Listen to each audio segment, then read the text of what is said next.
یہ وظیفہ ہے پورے رمضان کا۔ نبی پاک علیہ السلام نے روزہ دار کو صبر کرنے کا کہا، فرمایا کہ تم نے کوئی بیہودہ بات نہیں کرنی، کوئی گالم گلوچ نہیں کرنی، اور اگر کوئی تم سے لڑائی جھگڑا کرے، کوئی بیہودہ بات کرے تو تم نے کیا کہنا؟ انی صائم مرتین، تم نے 2 مرتبہ کہنا ہے بھائی میں تو روزہ دار ہوں۔ کوئی جھگڑا کرنا چاہے، لڑائی کرنا چاہے، برا بھلا کہے، کوئی الجھانا چاہے تو کہنا انی صائم، میں روزہ دار ہوں۔ یہ وظیفہ یاد کریں گے؟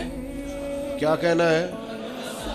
یہ وظیفہ ہے پورے رمضان کا۔ یہ بخاری میں حضور نے بتایا، کوئی جھگڑا کرے گھر کے باہر بھی اور گھر کے اندر بھی، کوئی جھگڑا کرنے لگے، جھگڑا ہونے لگے تو کہنا انی صائم، میں، اور 1 دفعہ نہیں کہنا، مرتین، حضور نے فرمایا 2 دفعہ کہنا، میں روزہ دار ہوں، میں کوئی جھگڑا نہیں کروں گا، کوئی فساد نہیں کروں گا، کسی بیہودہ بات کا جواب نہیں دوں گا۔ کیوں؟ اس لیے کہ میری ایک شان ہے، میں روزہ دار ہوں، میں اس وقت ایک منصب پر فائز ہوں، میں روزہ دار ہوں۔ یہ وظیفہ پکانا ہے ہر بیہودہ بات سے، ہر جگہ۔ اور حضور علیہ السلام نے فرمایا، یہ بھی بخاری میں موجود ہے، فرمایا جس نے جھوٹ بولنا اور اس پر عمل کرنا نہیں چھوڑا، اللہ کو اس کے بھوکا پیاسا رہنے کی کوئی حاجت نہیں ہے۔ جھوٹ ہی نہیں چھوڑا اس نے، ابھی بھی جھوٹ بول رہا ہے روزہ رکھ کے بھی۔